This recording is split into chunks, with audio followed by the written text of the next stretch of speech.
ओम पूर्णमदः पूर्णमिदं पूर्णात् पूर्णमुदच्यते पूर्णस्य पूर्णमादाय पूर्णमेवावशिष्यते. So welcome to our Saturday morning session. We shall continue on the journey of Mundaka Upanishad. In the last session we saw the lineage through which the knowledge was transferred. And we came to know that Rishi Angira acquired that knowledge, and now this Upanishad is starting with a conversation, with a dialogue between Rishi Sonak and Rishi Angira. Rishi Sonak asked him a very fundamental question, that there are so many different things in this universe, trillions of different things.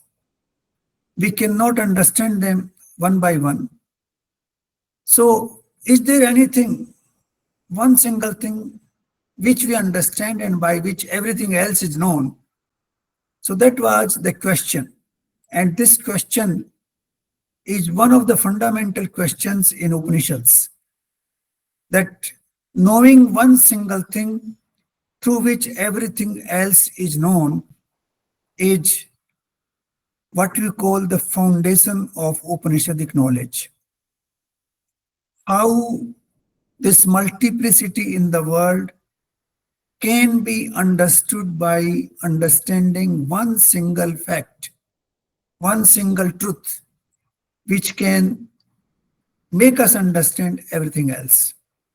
So this is the beginning of this Upanishad. And now today we will start with verse number 4.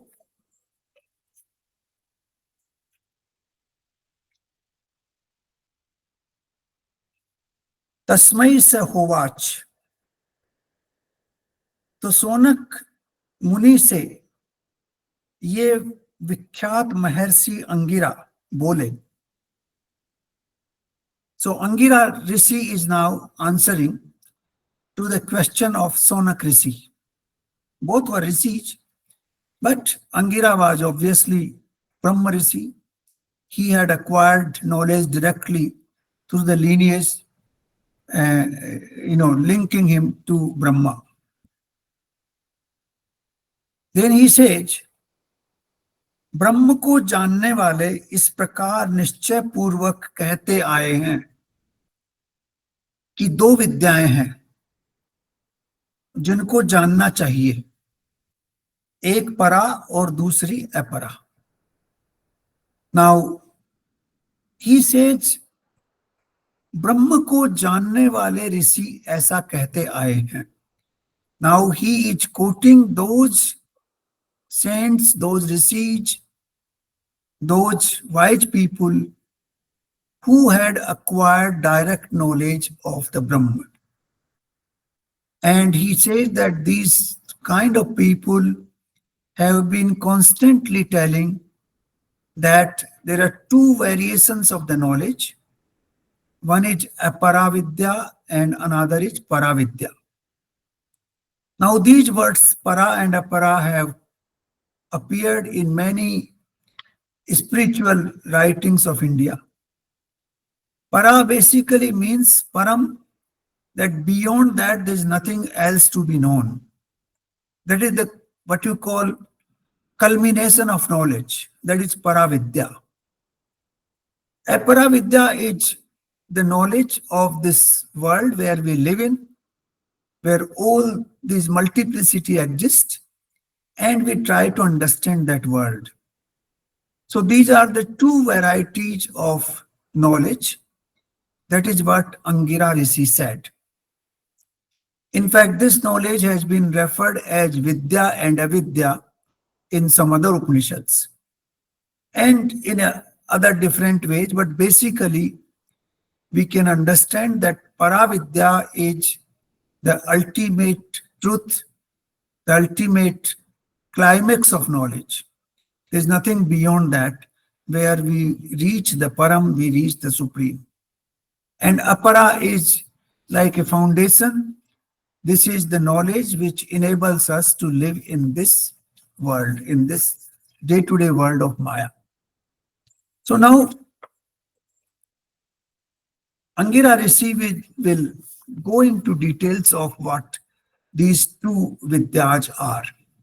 So this is very fascinating now. Next 2-3 verses are absolutely fascinating.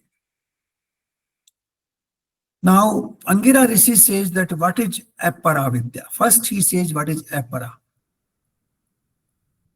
Tatra para Rigvedo Yajurveda Samvedo Atharveda.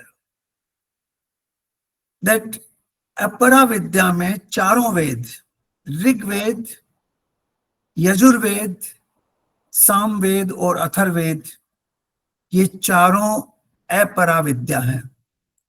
Normally we feel and we are told that the highest knowledge is enshrined in the Vedas, which I am not contradicting even now. But Rishi Angira is saying that these four Vedas are primarily part of Apara Vidya. You see, we will go into the details why they are calling him Apara Vidya, calling these Apara Vidya. In fact, in Bhagavad Gita, Lord Krishna has also mentioned that you have to rise beyond the four Vedas, and then only you can acquire the supreme knowledge. So it is more or less in the similar terms that Rishi Angira has mentioned here. And then there are six limbs of Vedas. These are extremely important, and these have been part of Indian education system for centuries, for millennia. What are those six? Those six are Shiksha, Kalpo, Vyakaranam, Niruktam, Chando, Jyotismiti. These six are Shiksha, Kalp, Vyakaran, Nirukt, Chand or Jyotis. All these six limbs of Vedas, they are also Apara Vidya.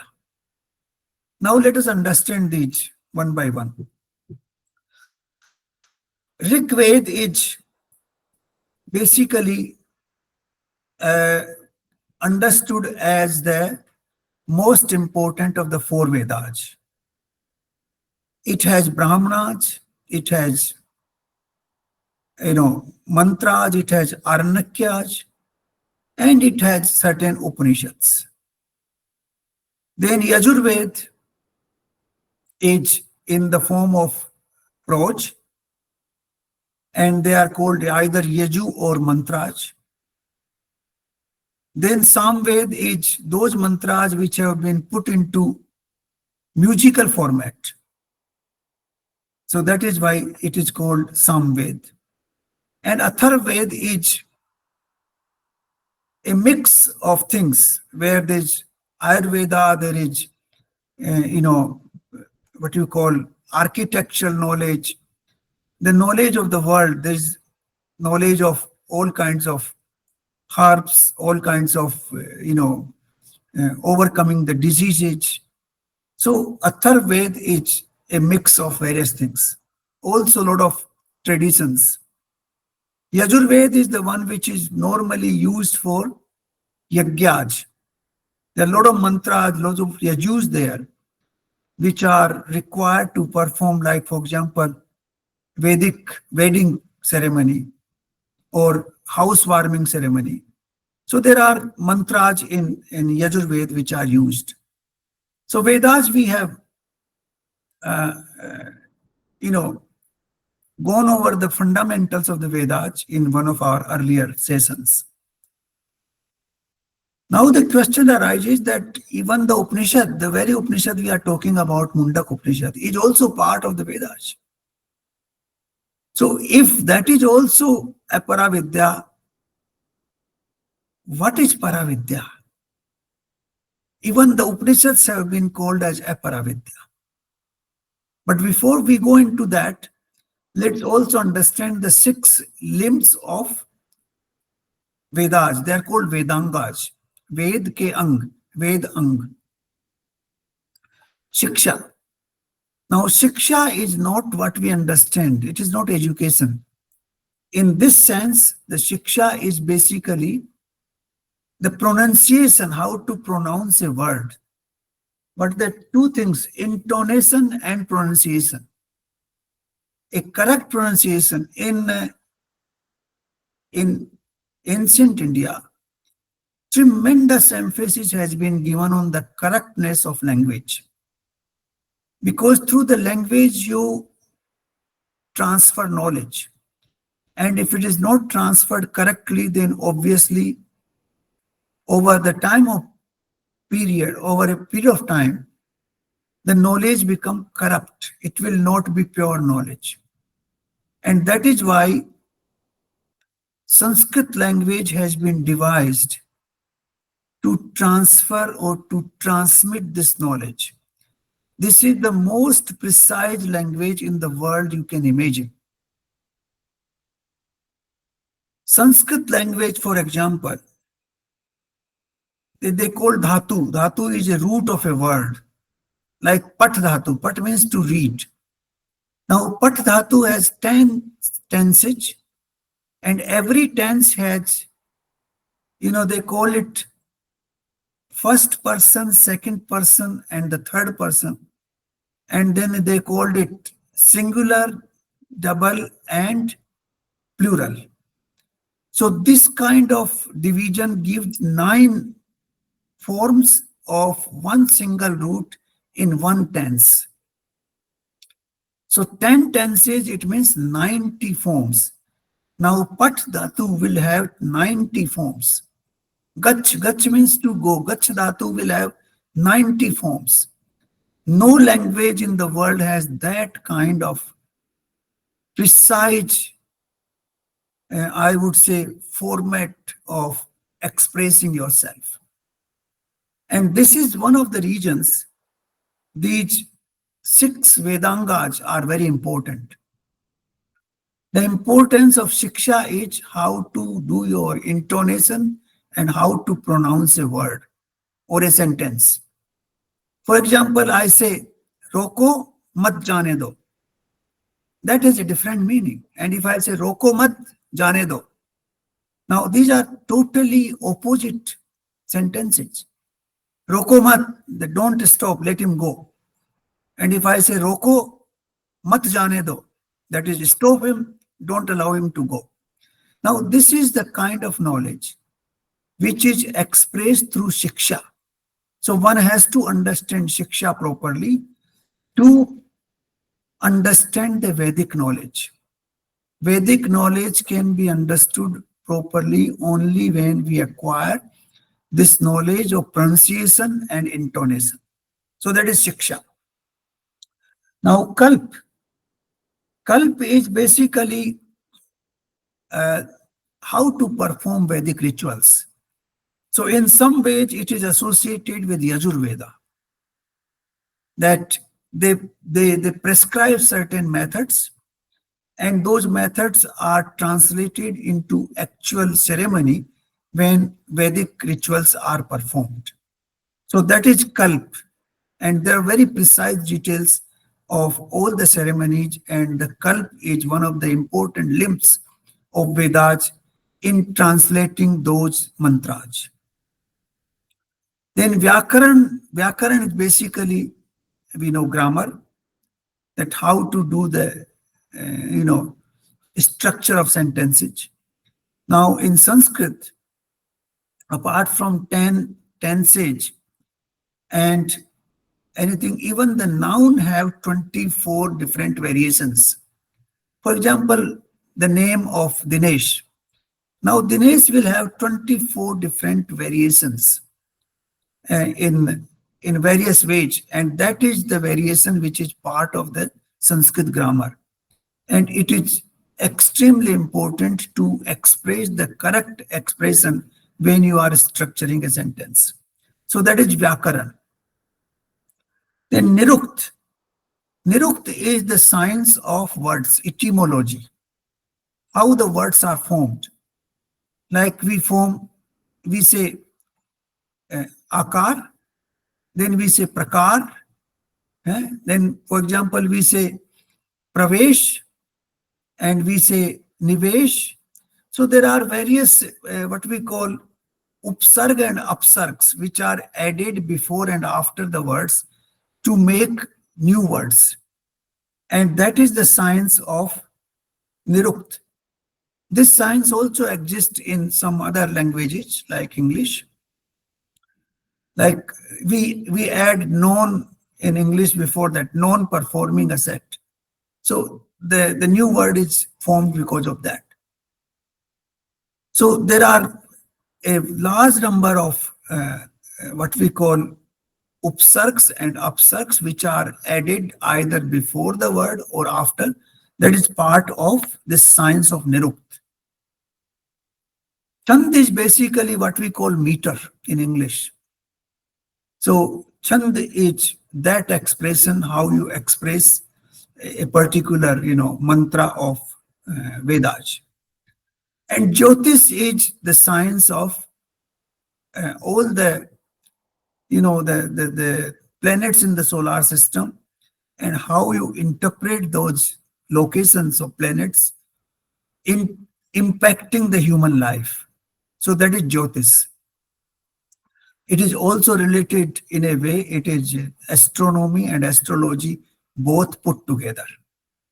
Jyoti means that you are enlightened and you are able to, understand the entire impact of all the planets on the humanity as a whole. That kind of light has come in your brain, that is why it is called Jyotish, that you have risen beyond the normal Jyoti, you have acquired a special Jyoti, which enables you to read the planetary position and then tell the impact on the humanity. Now, this is what some of our Jyotish Shastris do, but a large number of them are not well trained. Their knowledge is not perfect. The real knowledge which used to exist in ancient times had gradually disappeared, but there may be still some good people who can, give you correct knowledge on the science of Jyotish. So these are the sixth, what we call Ved Ang, the limbs of the Ved. So all these 10, 4 Vedas and 6 limbs, they are part of Aparavidya. Now it means even the Upanishad is also Aparavidya. Yes. Why? Now we must understand that. You see, Paravidya, which is described at the end of this verse, is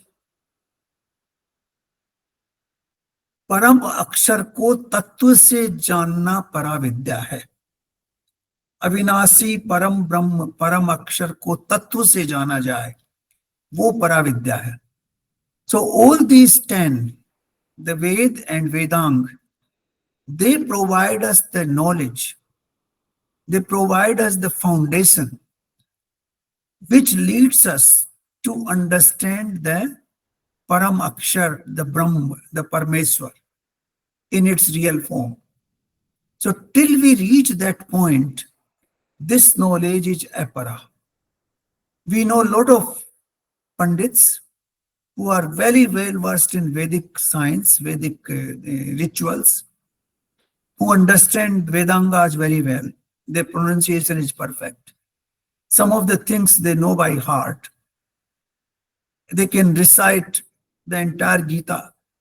Now, that does not mean that they have acquired the knowledge of Parmeshwar, Parbrahm, Akshar Brahm. That is not the same. The acquisition of knowledge of the Supreme, becoming one with Him, is Paravidya. Aparavidya is the foundation which helps us, leading us in that direction.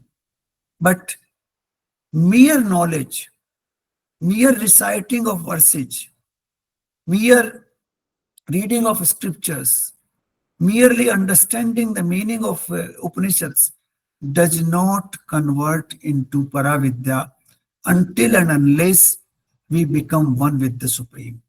So that is the difference. That is why all these 10, 4 Vedas and 6 Vedangas have been categorized as aparavidya, but which aparavidya which leads us to acquire or to acquire unity with the Supreme, to acquire that knowledge of the Paramakshar, that is what it is. So this is the difference between para and aparavidya. So Rishi Angira tells that there are two kinds of vidyas, two kinds of knowledge, which has been told or stated by the wise. One is aparavidya and another is paravidya.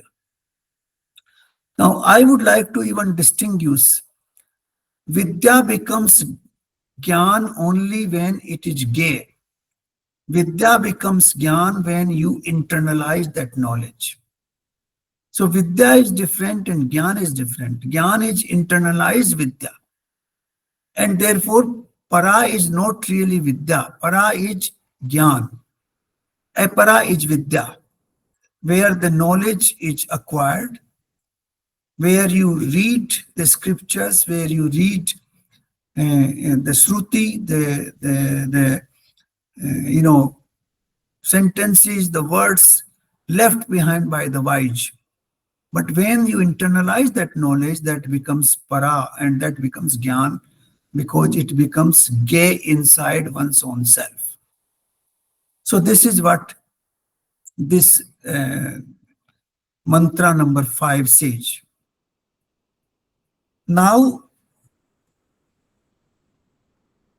Rishi Angira goes from here and starts describing the Supreme, the Paramakshar, the Param Brahma.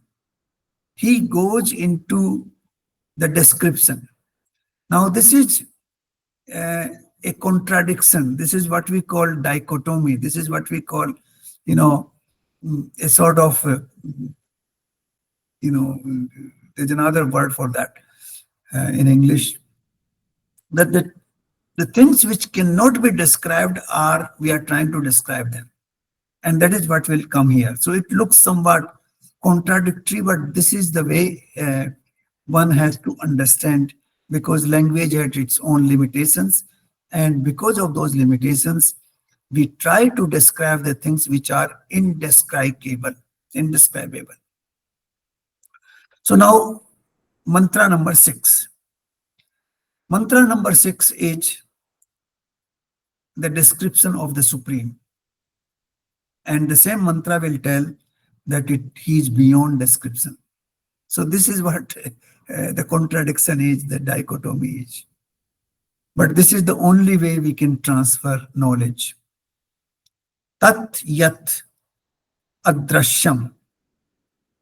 Adrashyam. That he cannot be seen. Now, the two senses, the sight and the hearing, these are the most profound and most used senses of perception. We also use the sense of touch, the sense of smell and sense of taste, but these two, hearing and seeing, are the most used senses. In fact, in Vedic science, when they call adrashyam, it basically means that the sense of perceptions cannot grasp the Supreme. So he is adrashyam. He is beyond your sight. You cannot see him. Means you cannot grasp him through the 5 senses of perception. That is first word, adrashyam. Tatyat adrashyam. Agrahyam. Now, agrahyam means you cannot grasp him. You pakad nahi sakte usko. Now, this grahyam, agrahyam word is used when something is beyond the senses of action, the 5 senses of action.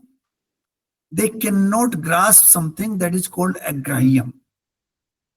So basically these two words, adrashyam and agrahyam, means that the Supreme is beyond perception and beyond the reach of our sense of actions. So this is what all the 10 senses cannot reach there. This is what it means here.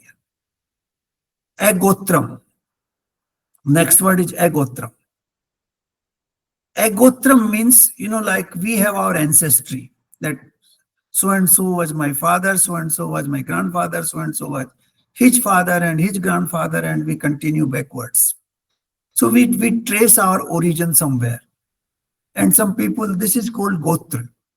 You trace your origin somewhere, in somebody will say, Rishi Bharadwaj Gotra started from there and I come from that. Somebody said, I am part of the Surya Vans.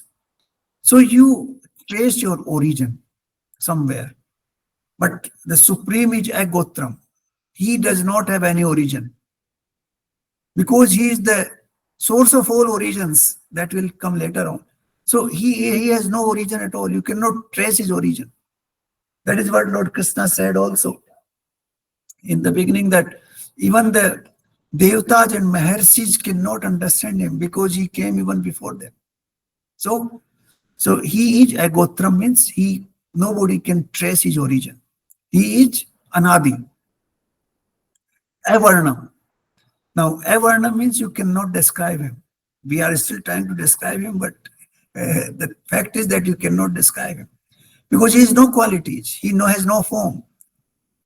He has no smell. He has no shape, no sound. How do you describe things which has no shape, no sound? Even Akash, to some extent, we can describe. But Akash also has a quality, that is the quality of sound. But the Supreme has no quality, nirgun, completely nirgun. So how do you describe something? So here, avarnam means it is beyond the capability of mind and intellect, both.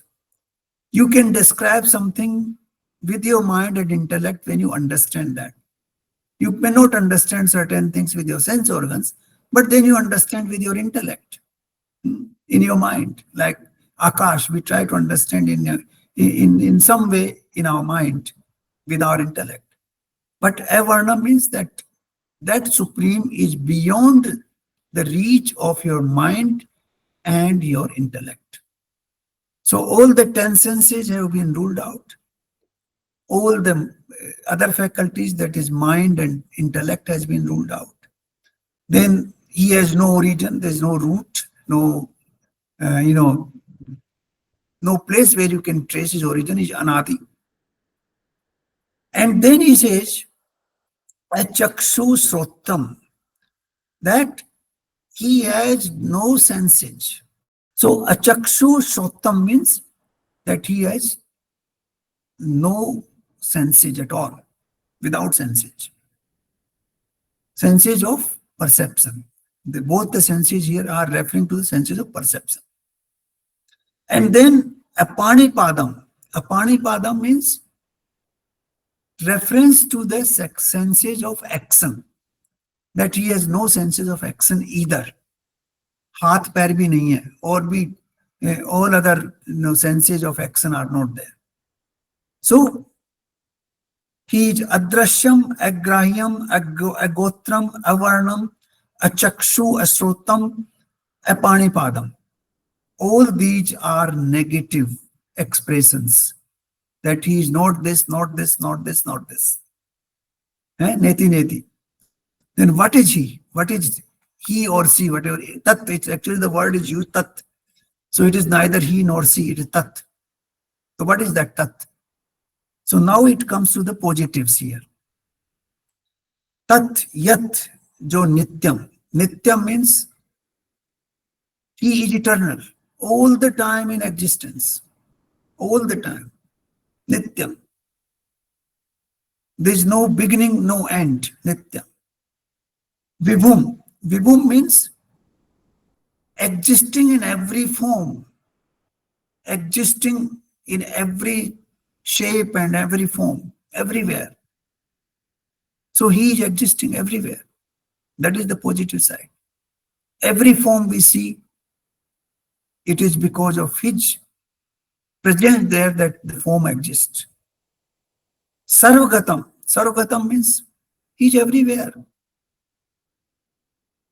He, gati. Gati means movement. So he is pervading the entire universe. Sarvagatam, entire universe. And then susuksham. Susuksham means it's basically, this is the word one has to use it, but he is so small that smaller than anything we can imagine. In one of the Upanishads, they have given the example that if you take a small tip of your hair and divide it into 100, and then again take one tip and then divide it into 100, that smallest tip is not even enough to describe that susuksham. So susuksham basically means he has no form at all, no form in existence. We can see that Akash is the closest, which has no form in a way, but we can still feel it. But susuksham means the foundation of even of Akash. So no form at all. And then avyayam. Avyayam means which does not depreciate. जिसको खर्च नहीं कर सकते, जिसको आप खत्म नहीं कर सकते. Not even a small particle can be destroyed. And the modern science also accepts it, that you cannot create the smallest particle, you cannot destroy the smallest particle in this universe. Whatever is in existence is in existence. It only keeps transforming from one form to another. So avyam means beyond any destruction. So it is, in a way, the nityam takes care of it, but it has been expressed separately. Avyayam. So these are the positive qualities. That is nityam, vibhum, sarvagatam, susuksham, and avyayam. These 5 positive qualities and 6 negative qualities we saw. That is adrashyam, agrahyam, agotram, avarnam, achaksusrotam, and apanipadam. So these are the qualities of the Supreme. Now, these are avarnam, but still the Upanishad is trying to put them together. This is what we saw in Mundaka Upanishad also. A similar language. We will also see the similar language in Bhagavad Gita. And then the most important part of this mantra at the end, it says Bhut Yonim. Bhut Yonim means all the Bhut, whatever in existence. It is the origin of all that, Yoni of all that. There. Bhut means all forms, all manifestations. A mountain is also a bhoot, a river is also a bhoot, and a human being is also a bhoot, a tiger is also a bhoot, and a snake is also a bhoot. Bhoot means anything which is in existing in manifest form in this world. That is bhoot. So all the existence has its origin there. That is the yoni of all that exists. It was also said in chapter 15 of Bhagavad Gita. So he is what we call Param Karan. Karan, the cause of the causes. He is the first cause of everything else. And then last part of this mantra is Dhira Paripashyanti. कि those people who are wise, who have stabilized their mind, they can see all this. They can see this Supreme in this form. He is adrashyam, but still they can see.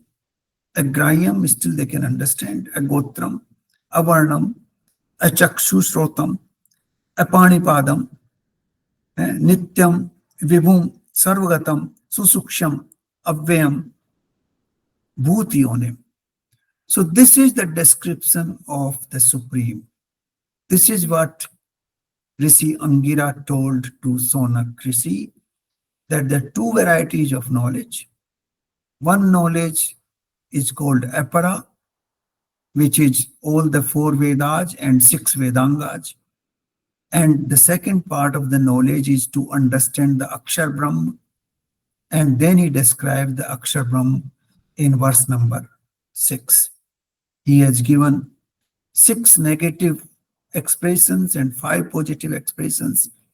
And then he has said that the people who are wise, whose mind is stabilized, dhira, they can see him, paripashyanti. They can see him. They can see that Akshar Brahm in this form. Now, seeing here does not mean that you can actually see with your sense organs. You can see only by becoming one with him. The unity, then only you can see him. And that is seeing by the heart, because you also have that, consciousness, that Akshar Brahm in yourself. And once the two Akshar Brahm unite, then you can see the truth. So this is what the verse number 6 is. Now, these are very, very profound verses. And before I close this, I would also like to go to Bhagavad Gita. I would like to go to chapter 13 of Bhagavad Gita, a few verses, where he describes the Akshar Brahm, the Par Brahm, the Brahma. Now, this is the definition here. वह सब और हाथ पैर वाला सर्वत्र पाणी पादम तत्, that he doesn't have pani padam, he doesn't have hands and feet, means he doesn't have the senses of action, but he is everywhere still. सब और नेत्र सिर और मुख वाला, सब और कान वाला, though he doesn't have any of the senses, but he pervades everything. संसार में सबको व्याप्त करके स्थित है. सर्व वावृत्यम तिष्ठति. He, everything he is pervading in this universe. That is what we call omnipresent, omniscient, and omnipotent in English. And then he, in the verse number 14, it says, वह संपूर्ण इंद्रियों के विषयों को जानने वाला है, परंतु वास्तव में सब इंद्रियों से रहित है, तथा आसक्ति रहित होने पर सबका धारण पोषण करने वाला और निर्गुण होने पर भी सब गुणों को प्रदान करने वाला. So you see this language of dichotomy is everywhere. It is the only way you can describe the Supreme, because he has no senses, but he can perceive everything. He has no senses of action, but he can do everything. He is what we call maintains this whole universe. He is the one who keeps us, who sustains everything in this universe. And he has no qualities, but he is the foundation of all the qualities. वह चराचर सब भूतों के बाहर भीतर परिपूर्ण है, और चर अचर भी वही है, और वह सूक्ष्म होने से अविज्ञ है, और अति समीप में और अति दूर में वही स्थिर है. So this is the kind of description which has been given in Bhagavad Gita, which is quite in the same rhythm as has been described in Mundaka Upanishad. So today we will end here. These 3 mantras, 4, 5, and 6, they are very profound mantras, and they are the beginning of this Upanishad. And we shall continue to see very profound mantras further down as we proceed. So thank you very much. If you have any query, we will discuss them, and then we will have a short meditation session. Thank you.